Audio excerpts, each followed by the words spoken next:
I'm Michael, I'm 35 years old, and my own brother, the one whose life I practically funded, uninvited me from the wedding I was paying for via text message. Before I tell you how I turned his dream wedding into a nightmare of his own making, do me a favor and let me know where you're watching from in the comments below. It's good to know I'm not alone in this. It was a Tuesday. I remember the day with a painful, crystalline clarity. Tuesdays are project deadline days at my software engineering job in Seattle. The office was buzzing with that familiar, low-grade tension of a team trying to ship a product. I was deep in the zone, staring at a monitor filled with lines of code, trying to squash a particularly nasty bug. There's a certain kind of peace in that focus, a place where the messy complications of the real world just fade away. All that exists is logic, problem, and a solution. I was actually feeling pretty good, looking forward to a long overdue break. My first real vacation in years was supposed to start with my younger brother James's wedding in Napa Valley. A fairy tale wedding for which I had already made a down payment of $50,000, with another $80,000 earmarked and waiting, a sum I had secured by putting my own house on the line. My phone, lying face down on the desk, gave a soft buzz. A text from James. I smiled, a genuine, tired smile. Probably another last-minute logistical question. Should the floral arrangements have lilies or roses? Can you check the band's playlist?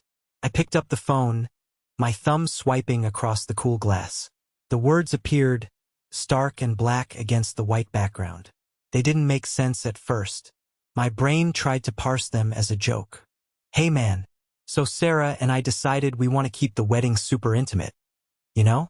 Just immediate family and closest friends. So, yeah, if you want to be part of it, you can watch through the live stream link, LOL. The three letters echoed in the sudden, roaring silence of my mind. The background noise of the office, the clatter of keyboards, the distant chatter, the hum of the servers. All of it just vanished. There was only the white glare of the screen and that casual, brutal dismissal. Intimate. His brother, his lifelong supporter, his financier. I wasn't considered intimate enough. I wasn't immediate family. Something inside my chest didn't just break. It shattered, and then reformed into something cold and heavy. It was a terrifyingly calm feeling. There was no fire, no rage screaming for release. Just a profound, chilling clarity. This wasn't an oversight. This was a statement. I swiped out of the message and went straight to my email app, my fingers moving with a strange, detached precision. I found the email from the bank, the one confirming the loan agreement. My eyes scanned the key phrase, the loan of $80,000, guaranteed by the property at 123 Maple Street, Seattle, WA.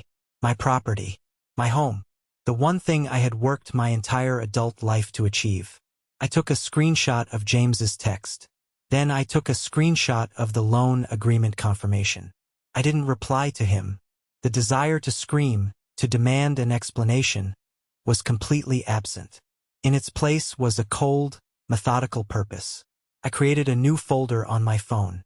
I titled it simply, Receipts. My coworker, Robert, a good man who had been a mentor to me for years, must have seen the change in my face. He leaned over from his desk. You okay, Mike? You look like you've seen a ghost. I blinked, the office coming back into focus. I managed a small, tight nod. Never better, Rob. He didn't know it. My mother didn't know it. My brother certainly didn't know it. But the Michael Anderson they had known, the reliable, endlessly patient, pathologically giving Michael, had just quietly expired in that ergonomic office chair.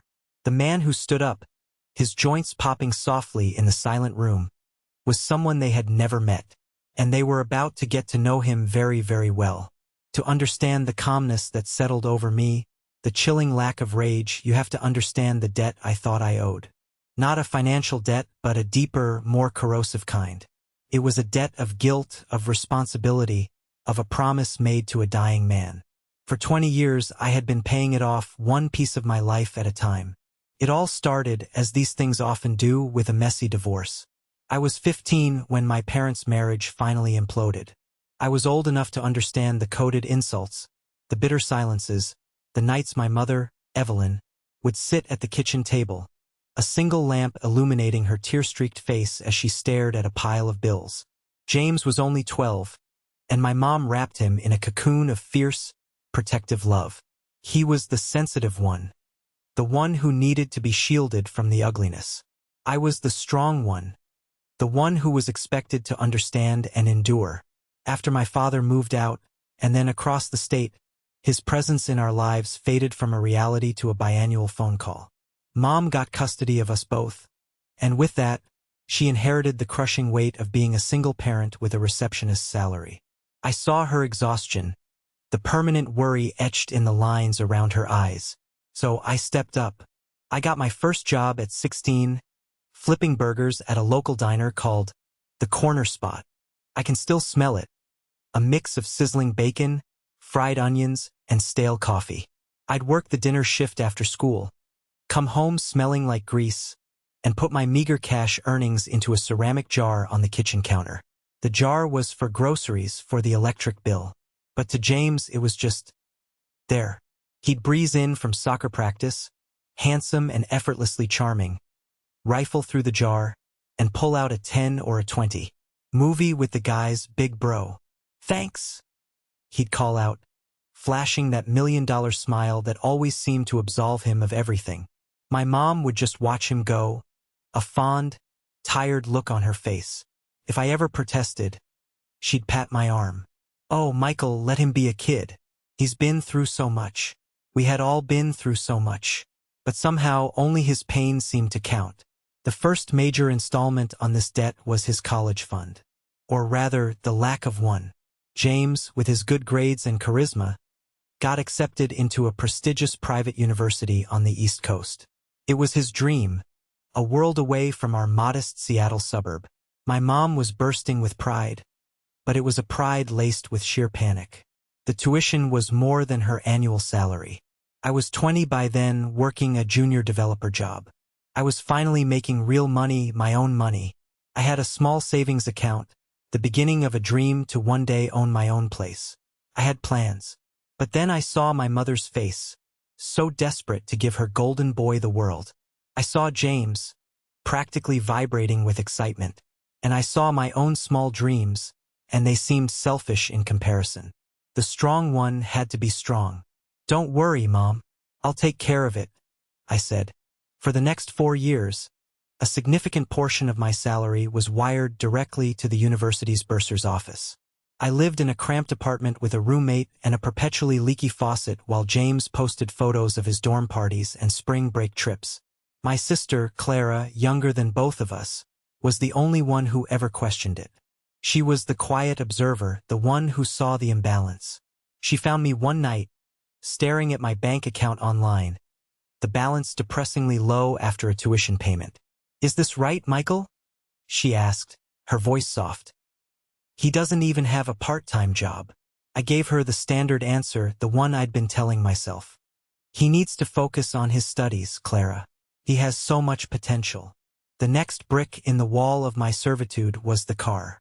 The summer after he graduated, James, high on his own perceived invincibility, totaled the perfectly good used car I'd bought him. He'd been street racing. He called me at 2 in the morning, his voice shaky, but it was the annoyance of inconvenience, not the shock of a near-death experience. "The car's a write-off, Mike. My insurance is going to go through the roof. How am I supposed to get to job interviews?" I drove 3 hours to get him. Our mother was already there, fussing over him, checking him for scratches while ignoring the metaphorical wreckage of his irresponsibility. "He made a foolish mistake," she said, her words a shield protecting him from my anger.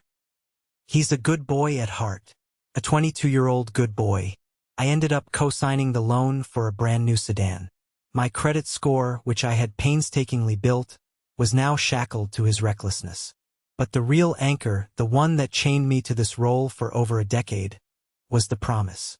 My father's health had declined rapidly after the divorce. A few years later, he had a massive heart attack. The last time I saw him was in a sterile, beige hospital room that smelled of bleach and fear. He was a shadow of the man I remembered, lost in a sea of white sheets. He gripped my hand, his own feeling like a bundle of dry twigs. "Michael," he rasped, his eyes locking onto mine with a desperate intensity. "Your mother, she's blind when it comes to James. He has a good heart, but he's a dreamer. He doesn't have your strength, your common sense." A tear slid down his temple. "Promise me, son. You're the strong one. The rock. Promise me you'll always look after him. Don't let him fall. Your father is on his deathbed." What do? You make the promise. You carry the weight. That promise was the reason I invested $30,000 in his so-called tech startup, a venture that evaporated in 6 months, leaving behind a trail of receipts from fancy restaurants and a trip to Las Vegas. It was the reason I covered his rent for the better part of a year when he was finding himself. Every time I wanted to say no, I would hear my father's voice, a ghostly whisper in my conscience. "Don't let him fall." Clara called it what it was. "You're not his brother anymore, Michael," she told me one day, her frustration finally boiling over. "You're his personal bank. You're his safety net. He's never gonna grow up as long as you're there to catch him. Can't you see that?" My colleague Robert, the closest thing I had to a father figure at work, was even more direct. We were at lunch, and I just finished telling him how I had to pay off James's maxed-out credit card. "Mike," he said, putting down his fork and looking me straight in the eye, "I'm going to say this as a friend. You need to think about your own life. You want a house, right? You want to get that promotion to senior architect? Every dollar you give him is a dollar you steal from your own future. Family is important, but there's a difference between a lifeline and an anchor. He's an anchor and he's dragging you down." I heard them, but the promise was louder. So, when James got engaged to Sarah, I was flooded with relief. She was from a wealthy, established family. This was it. This was him finally getting his life together. The wedding, naturally, had to be an affair to remember, a spectacle worthy of the Wellington name. 300 guests, a vineyard in Napa Valley, a celebrity wedding planner. The budget was obscene. The family meeting was predictable. It was James and my mom, sitting on my couch, their expressions a carefully calibrated mix of hope and anxiety. "Sarah's family is being incredibly generous," James began, studying a loose thread on my sofa. "But we're just a little short for the venue deposit and the initial planning fees." "How short?" I asked, the words feeling like ash in my mouth. $50,000, my mom said, her hand finding my arm in that familiar, placating gesture. "It's his big day, Michael. A once-in-a-lifetime moment. We just want it to be perfect for him." I looked at my savings account later that night. The number was healthy, the result of years of disciplined work. It was my house fund, my future. I thought of my father. Don't let him fall. The transfer was made the next morning. A month later, the other shoe dropped. "The bank won't approve the main event loan without a guarantor with significant assets," James explained over the phone, his voice rushed. "Sarah's parents have their assets tied up in trusts. It's a complicated tax thing. They can't do it." It was always a complicated something. He was asking me to put my house, the house I hadn't even bought yet but had already secured in my dreams, on the line for his party. "Please, Mike," he said, his voice dropping into the pleading tone he knew I couldn't resist. "It's the last thing I will ever ask of you. I swear." I believed him. God help me, I actually believed him. I went to the bank. I signed the papers. I shackled my future to his fantasy. So, you see, when I sat in my office chair reading that text, it wasn't just a text. It was the final invoice for 20 years of service. It was the culmination of the diner, the car, the startup, the rent, the promise. He hadn't just uninvited me. He had declared, in the clearest possible terms, that my sacrifice, my loyalty, my very existence in his life, was worthless to him beyond its monetary value. And as I sat there, the weight of it all finally settled. Not as a burden, but as a foundation of fact. I looked at the picture of my dad on my phone. "I'm sorry, Dad," I whispered. "I tried. I really did. But looking after him can't mean letting him destroy me." The calm wasn't just a feeling anymore. It was a decision. A war was coming, and for the first time I was ready to fight for myself. The following morning felt different. The Seattle sky was its usual shade of overcast gray. But for me, the world seemed sharper, colors more vivid. I didn't drive to work. My first stop was a high-rise building downtown with a panoramic view of Puget Sound. I had spent most of the previous night not sleeping, but researching. I combed through legal forums, articles on contract law, and reviews for the top financial lawyers in the city. I was a software engineer. My entire career was built on logic, on understanding systems, and on exploiting weaknesses in those systems. For the first time, I was applying that skill set to the flawed operating system of my own life. The law firm of Davis and Finch was on the 34th floor. Ms. Eleanor Davis was exactly what her 5-star reviews promised. Sharp, impeccably dressed, and with an air of no-nonsense competence that immediately put me at ease. She listened without interruption as I laid out the last 2 decades of my life, my voice steady and factual. I wasn't there for sympathy. I was there for strategy. I placed my phone on her vast mahogany desk and showed her the text message, the audio recording Clara had given me, the loan agreement, and the proof of my $50,000 transfer. She reviewed everything, her poker face impenetrable. After a long silence, she leaned back in her leather chair and looked at me, a flicker of something. Not pity, but professional appreciation in her eyes. "Mr. Anderson," she said, her voice crisp, "your brother is a fool, a brazen one, but more importantly, he has made a critical error. By having you guarantee this loan with your primary residence, he has made you an indispensable party to the agreement. You're not just a benefactor, you are the financial linchpin. You have significant rights." "So, what's the first move?" I asked. "The first move is never to engage the emotional party," she said, a faint, predatory smile touching her lips. "We don't call your brother. We don't call your mother. We go directly to the source of the power, the bank. We will draft and send a formal notice of intent to withdraw collateral, citing a material, detrimental change in the personal and financial circumstances of the agreement." It was beautiful. It was clean, professional, and devastatingly effective. It was a move on a chessboard, and I was no longer a pawn. I walked out of her office feeling like I'd just been handed a shield and a sword. Following her instructions to the letter, I sent the email she had drafted to the bank's loan officer, with Ms. Davis CC'd. Then, I did the hardest and most liberating thing I'd done in years. I turned my phone off. For 5 hours. I went to Discovery Park and just walked, feeling the sea breeze on my face. I watched the ferries glide across the water. I wasn't thinking about revenge. I was thinking about what my life could be like without the constant weight of someone else's expectations. At 3 p.m., I sat in my car and turned the phone back on. The ensuing digital explosion was everything I had expected. 42 missed calls. 25 from James. 17 from my mother. The text messages were a digital tapestry of panic and manipulation. "James. Mike. What the hell did you do? The bank just called me. They said you're pulling the guarantee. Answer your damn phone. James. This is a joke, right? This isn't funny. The final payment for the caterer and the venue is due tomorrow. You can't do this to me. James. You are ruining the most important day of my life over a stupid, thoughtless text. It was a joke, you idiot. I was going to surprise you with a first-class ticket." The lies were getting more desperate, more elaborate. It was almost impressive. "James. Please, Mike.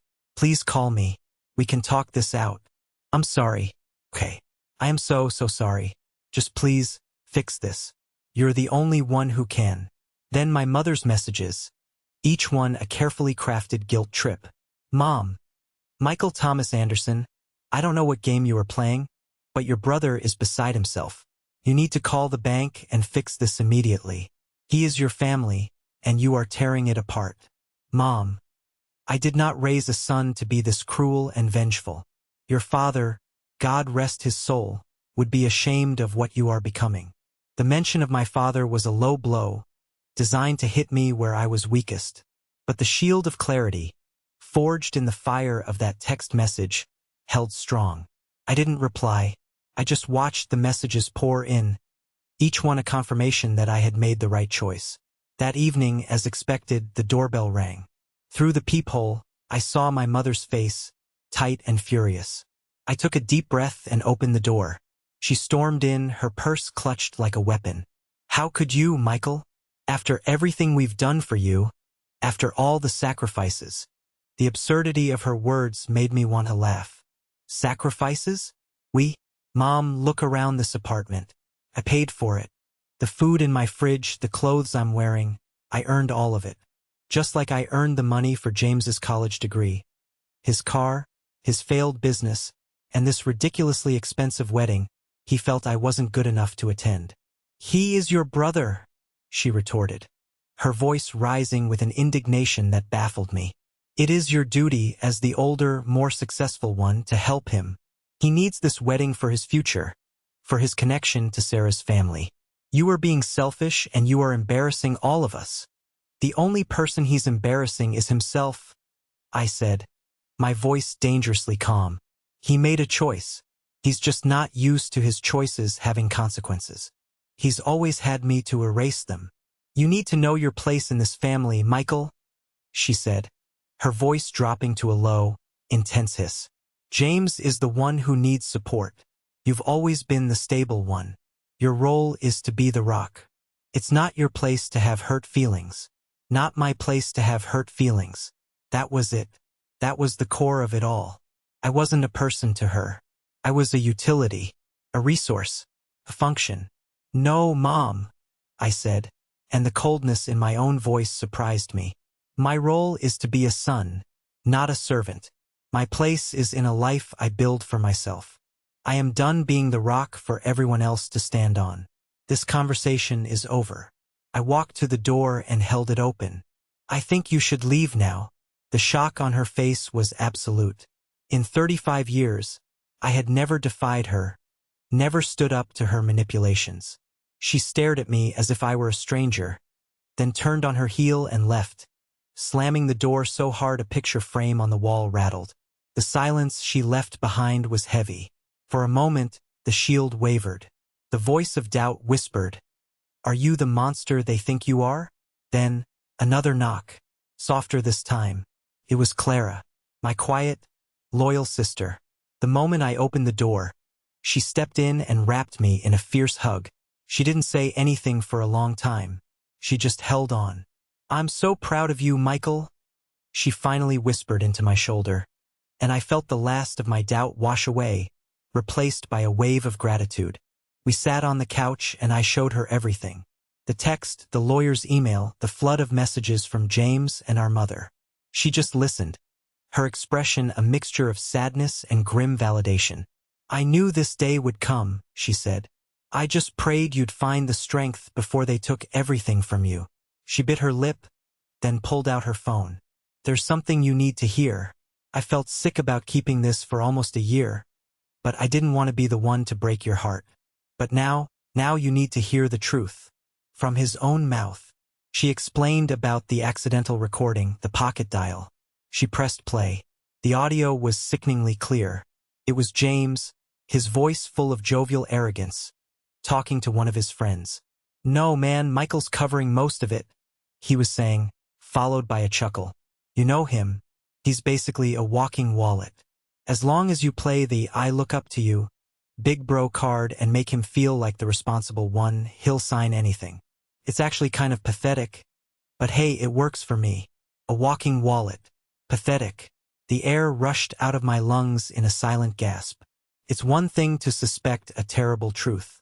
It's another thing entirely to have it confirmed, spoken in your own brother's voice, dripping with such casual, cheerful contempt. Clara's hand found mine in the dim light of the living room. "I'm so sorry, Michael." I shook my head, a strange, profound peace settling over me. The recording wasn't a heartbreak. It was a liberation. It was the final, undeniable piece of evidence that I wasn't the monster. I was the one who had been preyed upon. "Don't be sorry," I said, my voice as solid as bedrock. "You just handed me a nuclear weapon, and I am not afraid to use it." The days that followed were the eye of the storm. The digital onslaught from James and my mother ceased, replaced by a heavy, foreboding silence.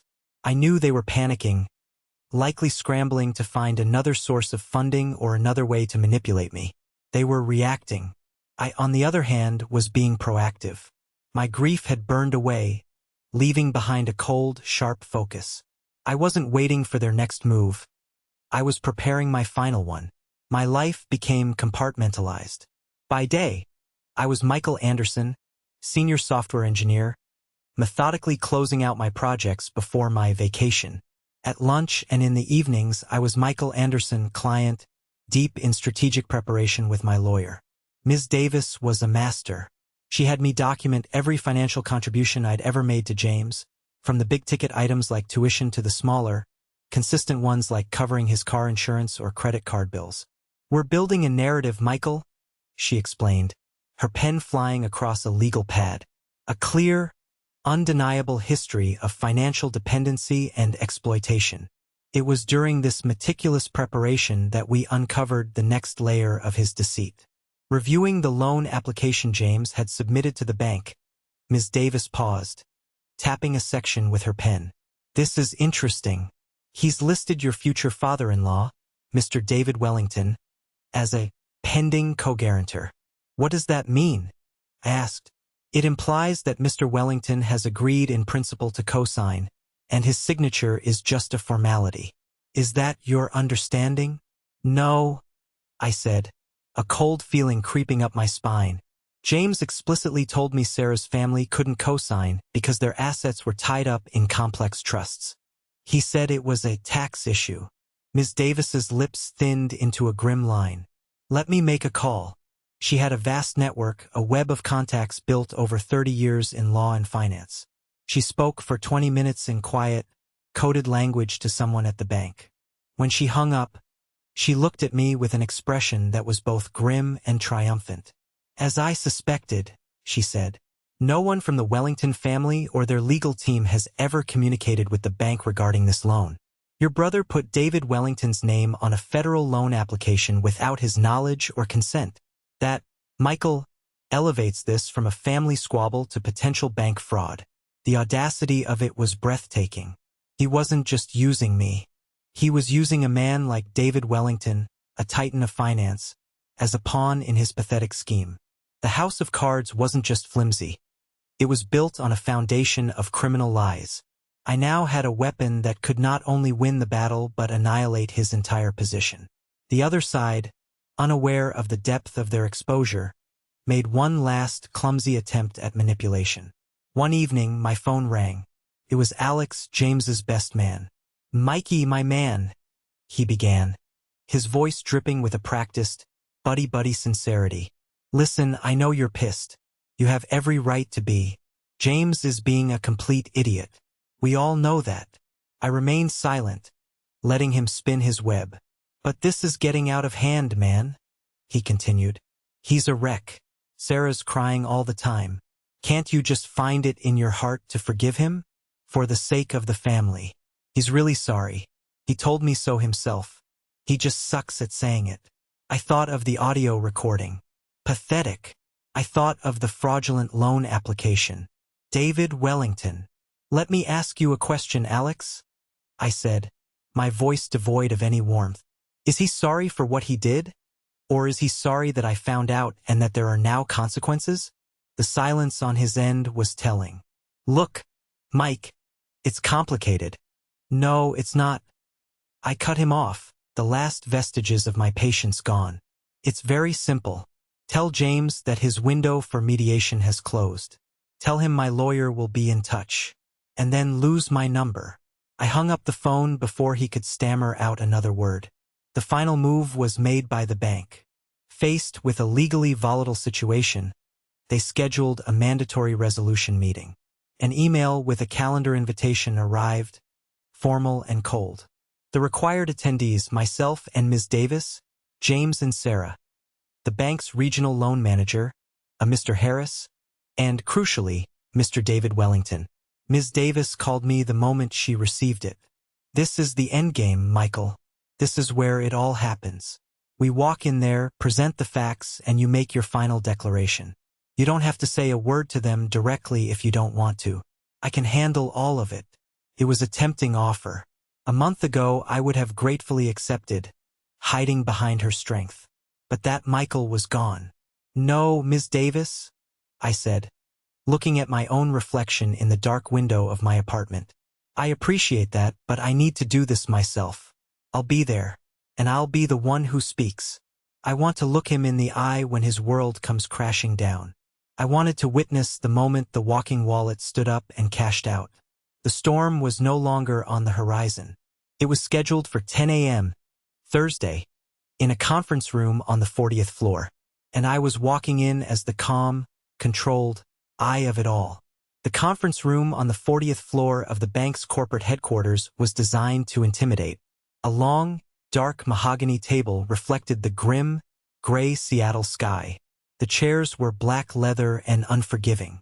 The air was chilled to a precise temperature that felt just a little too cold, designed to keep everyone alert and uncomfortable. It smelled of money and antiseptic anxiety. Ms. Davis and I arrived 10 minutes early. She gave my arm a firm, reassuring squeeze. Deep breaths, Michael. We have the facts. The facts are our armor. Stick to the plan. I nodded, my heart pounding a steady, heavy rhythm against my ribs, but my hands, resting on the cool surface of the table, were perfectly still. The nervous, fidgety man I used to be had been replaced by someone I barely recognized. Someone with a core of ice-cold resolve. Then they walked in. The air in the room instantly shifted, becoming thick with tension. James entered first, looking like a man walking to his own execution. His usually impeccable hair was slightly askew. His face was gaunt and pale, and he refused to meet my eyes. He was followed by Sarah, a vision in a designer dress that seemed more like armor than clothing.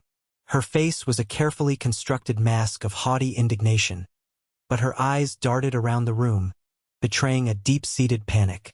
And then David Wellington entered. He was the center of gravity in the room. In his late 60s, with a mane of silver hair and a suit that was a quiet testament to Savile Row, he exuded an aura of absolute control. He didn't look angry. He looked bored, profoundly irritated that his valuable time was being wasted on such a sordid little matter. His cool, assessing gaze swept across the room, lingered on James with a flicker of contempt, and then passed over me as if I were part of the furniture. In his world, I was utterly insignificant. Annette, the bank manager, a nervous, sweating man named Mr. Harris, scurried in last and took his seat at the head of the table. He shuffled his papers, cleared his throat, and began. "Thank you all for attending," he started, his voice a little too high. "We are here to resolve the situation regarding the event loan for the wedding of Mr. James Anderson and Miss Sarah Wellington. To be perfectly clear on the bank's position, the loan of $80,000, which was guaranteed by Mr. Michael Anderson using his primary residence as collateral, is currently frozen pending resolution." He looked directly at me. "Mr. Michael Anderson has, through his legal counsel, issued a formal notice of intent to withdraw his collateral. I must be clear, without that guarantee, the bank will not and cannot release the funds. Furthermore, the loan would be called in, due in full, effective immediately." The silence in the room was so thick you could have cut it with a knife. 5 sets of eyes were now on me. James finally looked at me, his eyes wide with a desperate, pleading terror. Sarah glared, her hatred a palpable force. David Wellington simply watched me, his expression unchanged, like a biologist observing a specimen under a microscope. It was David who broke the silence, his voice a low, powerful rumble that commanded attention. He wasn't addressing me. He was addressing his prospective son-in-law. "James, I was informed by my daughter that this was a minor clerical error that would be resolved in 5 minutes. Explain yourself." James swallowed, a visible bob in his throat. "It is, sir. It is. Michael is. He's my brother. We had a small family disagreement. He's just being emotional. He'll fix it." He turned his desperate gaze back to me. "Right, Mike? Just tell them it's all a misunderstanding. Tell them you'll sign. We can talk about everything else later." This was the moment. the pivot point of my entire adult life. I could fold. I could do what I had always done. Swallow my pain, absorb the disrespect, and keep the peace. I could be the rock, or I could be the earthquake. Ms. Davis gave me a subtle, almost imperceptible nod. Showtime. I didn't look at James. I addressed my words to Mr. Harris and Mr. Wellington, the two men in the room who understood the language of power and consequences. Before I make my decision, I began, my voice calm and steady, astonishing even myself. I believe it's imperative that all parties in this room are operating with a complete and transparent set of facts. I believe Mr. Wellington, in particular, deserves to understand the full nature of the transaction he has been unwillingly drawn into. I placed my phone, screen up, on the polished surface of the table. The small, dark rectangle seemed to hold all the power in the room. James, I said, finally turning to him. A few days ago, you sent me a text message informing me I was no longer invited to your wedding, suggesting instead that I could watch a live stream. Is that an accurate summary? James's face, already pale, turned a sickly, ashen gray. Mike, this is not the time or place. It's a simple yes or no question, James. I pressed, my voice like chilled steel. Is that what you sent me? He flinched and gave a tiny nod, a pathetic admission of guilt. Across the table, I saw David Wellington's eyebrow raise a fraction of an inch. Thank you, I said. You see, that text made me question my role in this whole affair. I always thought I was your brother, but I've come to understand that my role was perhaps something else. My thumb swiped and tapped. I pressed play. The conference room, with its soundproofed walls, was suddenly filled with James's own cheerful, arrogant voice, captured perfectly by Clara's accidental recording. He's basically a walking wallet. As long as you play the I look up to you, big bro card and make him feel like the responsible one, he'll sign anything. It's actually kind of pathetic, but hey, it works for me. I pressed stop. The silence that slammed down on the room was absolute, profound, and devastating. Sarah's carefully constructed mask of indignation had completely shattered, revealing a face crumpled in horror and humiliation. She was staring at James, not with anger, but with the revulsion one feels upon discovering a roach in their food. James himself looked like he had been physically struck, his mouth slightly agape, all the air sucked out of his lungs. But I wasn't watching him. I was watching David Wellington. The mask of bored indifference was gone. In its place was a cold, calculating fury, the anger of a powerful man who has just realized he's been played for a fool by an amateur. His gaze was no longer on me. It was locked onto James like a heat-seeking missile. But I wasn't done yet. I had one more barrel to empty. And that brings us to the final fact, I said, sliding a printed copy of the loan application across the table. I pushed it towards David. Ms. Davis had already highlighted the fraudulent entry. Mr. Wellington, this document, a federal loan application, was submitted to the bank with your name listed as a pending co-guarantor. Can you please confirm for Mr. Harris and for the record that you gave my brother your consent to do this? David picked up the paper. He held it with 2 fingers, as if it were contaminated. He didn't need to speak. The dangerous tightening of his jaw, the way a muscle jumped in his temple, was answer enough. He had been lied to, and his powerful name had been used by this sniveling, pathetic boy who dared to try and marry into his family. I leaned back in my chair. Checkmate. Mr. Harris was sweating profusely now, dabbing his forehead with a handkerchief. This is deeply troubling. This could be grounds for a federal fraud investigation. That won't be necessary, David Wellington said, his voice a low, deadly growl. He folded the application with surgical precision and slid it into the inner pocket of his suit jacket. He finally looked at me, directly at me, and for the first time, I saw something other than dismissal in his eyes. It wasn't kindness. It wasn't sympathy. It was the stark, cold respect of one predator acknowledging another's skill. He then rose to his full, imposing height, his shadow falling over the table. He turned his full, wrathful attention to James. The wedding is canceled. Daddy, no. Sarah gasped, her voice shrill with panic. "Be quiet, Sarah," he commanded, his voice cutting through her plea like a razor. He didn't even glance at her. "The event at the Wellington estate, funded by my money and attended by my guests, is cancelled. If you wish to have some pathetic little backyard ceremony with this liar, you will do so with your own resources. The Wellington name will not be tarnished by this fiasco." He looked at James one last time, his eyes promising a world of pain. "You will not contact my daughter again.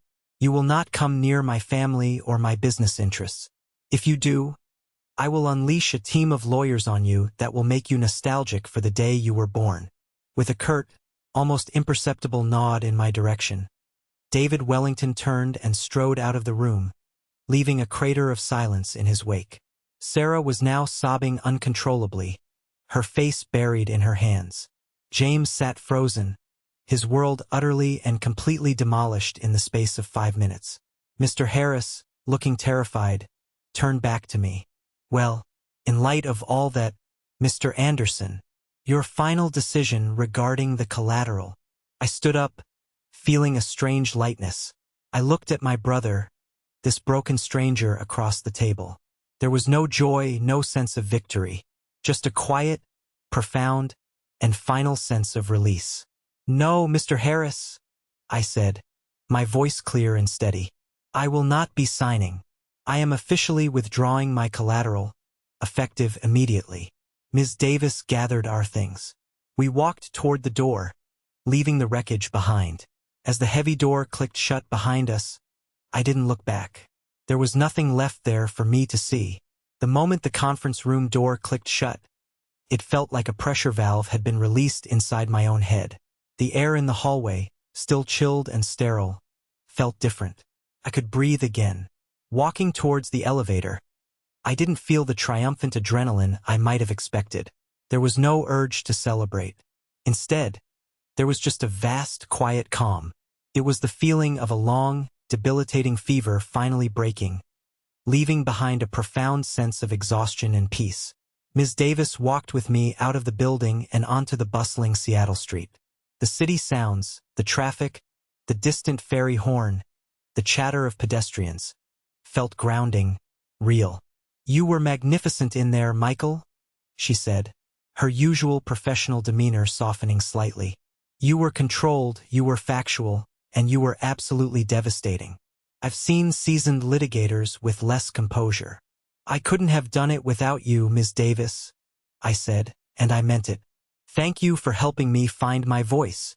We shook hands, and for the first time in what felt like a lifetime, I felt like I was an active participant in my own future, not just a spectator.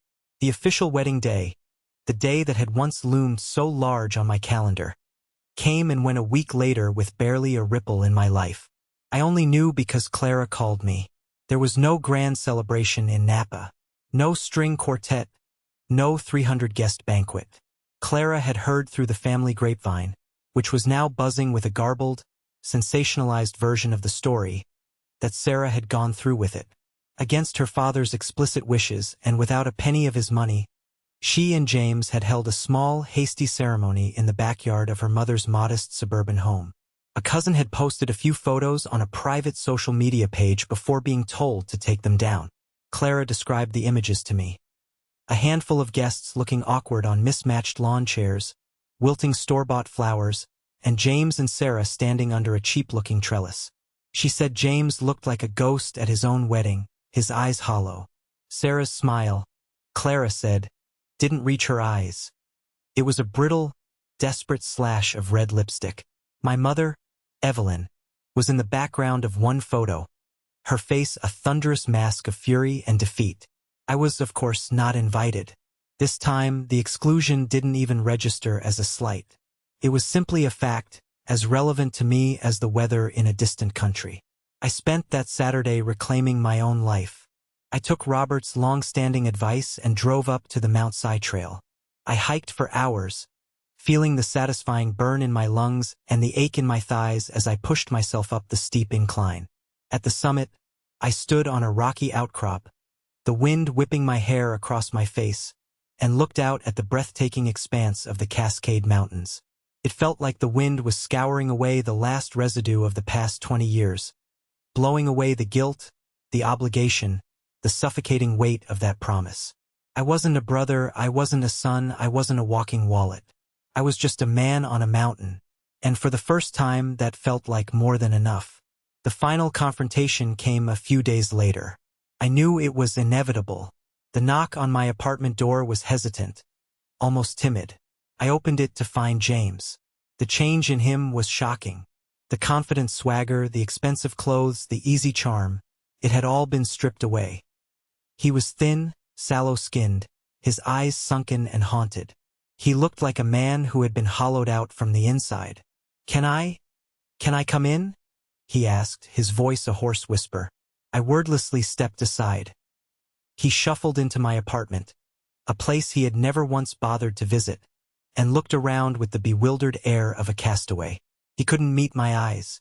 He stood in the middle of my living room, staring at the floor, his hands shoved deep into the pockets of his wrinkled jeans. "Sarah left me," he said, the words muffled. "The day after the ceremony. She packed her bags and went back to her mom's. Her dad cut her off completely. She said I was a liability. She said I ruined her life." He let out a dry, humorless laugh. "Her father's lawyers sent me a letter. They're threatening to sue me for the initial wedding deposits he paid, claiming fraudulent misrepresentation." He finally looked up at me, his eyes swimming with a pathetic, self-pitying despair. "I lost everything, Mike. My wife, the money, the connections. Everything is gone." I waited. I stood there in the quiet of my own home and waited for the words I needed to hear. The apology, the admission of guilt, the simple, honest acknowledgement. I was wrong. "I am sorry for what I did to you." It never came. Instead, his despair curdled into resentment. "Why did you have to do it like that?" he asked, his voice gaining a whining edge. "Why did you have to humiliate me in front of her father? You could have just said no to the bank. You didn't have to destroy me." And there it was, the final, damning proof. After everything, he still saw himself as the victim. His sorrow wasn't for the years of lies, the exploitation, the profound disrespect. His sorrow was for himself. He was angry that his personal ATM had finally been shut down, and he was furious that his lies had finally been called out in a way he couldn't charm his way out of. A wave of pity washed over me, but it was a distant, clinical pity, the kind one feels for a character in a book. The emotional cord that had bound me to him for my entire life, a cord he had systematically frayed and corroded year after year, finally snapped. I walked to my front door and opened it, letting the cool evening air flow into the room. "I didn't destroy you, James," I said, my voice quiet, devoid of anger or triumph. "Your choices destroyed you. Every single thing that is happening to you right now is a direct consequence of a decision you made. I just decided to stop paying for them." He stared at me, his mouth agape, a flicker of his old, entitled rage flashing in his eyes. "So that's it? You're just done? You're my brother." I thought of my father, of his dying wish. Look after him. Don't let him fall. I had honored that promise in the only way I knew how, for as long as I could. But I had misinterpreted it. Looking after someone doesn't mean carrying them. It means wanting what's best for them. And what was best for James was to finally, for the first time in his life, feel the full, uncushioned weight of the ground. "The promise I made to Dad was to look after you, James," I said, my voice clear and final. "Not to set myself on fire to keep you warm. You need to learn how to be a man on your own. It's time for you to grow up. Goodbye." He looked at me, speechless, as the finality of my words sank in. Then, with a defeated, almost childlike slump of his shoulders, he turned and walked out of my apartment and, with that, out of my life. As I closed and locked the door, I didn't feel sadness. I didn't feel anger. I just felt quiet. It was the profound, cleansing quiet of a room after a violent storm has passed, leaving everything ready to be rebuilt, stronger than before. The 6 months that followed were a revelation. It was like learning to breathe a new kind of air, an air free from the pollutants of guilt and obligation. The silence from my mother and James was absolute. At first, it felt strange, like a phantom limb that had stopped aching. Then it simply became peaceful. My phone no longer felt like a potential source of anxiety. It was just a tool. My bank account was just my bank account. My time was just my time. The first, most crucial act of this new era was symbolic. I sold the house I had been saving for, the one that had been used as the instrument of my potential ruin. It was tainted by the past. Its very existence was tied to the old Michael, the one who put everyone else's dreams ahead of his own. Selling it was a liberation. I took the proceeds from that sale, combined with the $80,000 I had reclaimed, and I did something radical, something the old Michael would have considered impossibly selfish. I invested in myself. All of it. I bought a sleek, two-bedroom condo in a new building in Seattle's Belltown neighborhood. It had floor-to-ceiling windows and a balcony that offered a stunning view of the city skyline and the glint of Elliott Bay. It wasn't a house with a yard, but it was mine, unencumbered, earned. With a portion of the remaining funds, I enrolled in a graduate-level certification program in AI and machine learning at the University of Washington. It was a field I was deeply passionate about, but the advanced courses were expensive, and in the past, that money had always been diverted to fund one of James's emergencies. Now, I spent my evenings and weekends immersed in study. My mind lit up with new ideas and complex problems. This new focus had a ripple effect. At work, free from the constant background hum of family-induced stress and financial anxiety, my performance skyrocketed. I was sharper, more creative, more engaged. I took the lead on a challenging new project, developing a predictive analytics tool for a major client. I poured my energy into it, working late not out of obligation, but out of genuine passion. The project was a massive success. It led to a major new contract for the company and, for me, a promotion to senior architect, a title I had been chasing for years, along with a salary that reflected the new position. I was no longer just surviving, I was thriving. My personal life, once a barren landscape of work and family duties, began to blossom. I took Robert's advice and finally joined that hiking club. On my third outing, a challenging trek up Mailbox Peak, I met Emma. She was a landscape architect, with a quick laugh and an intelligent curiosity about the world. We fell into an easy conversation, talking for hours as we navigated the trail. What struck me most about our interactions was their simplicity. She wasn't interested in my new job title or my condo. She was interested in my thoughts on urban green spaces, my favorite sci-fi novels, the terrible jokes I made. Our friendship grew organically, built on a foundation of mutual respect and shared interests. It was a healthy, balanced relationship, a concept that felt revolutionary to me. Emma didn't want anything from me. She just seemed to enjoy being with me. Clara remained my one solid family connection. Our weekly dinners became a cherished ritual, a safe harbor.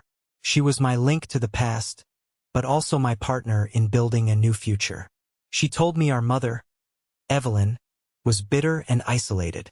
She had tried to rally the extended family to her side, to paint me as the cold-hearted villain who had abandoned his brother.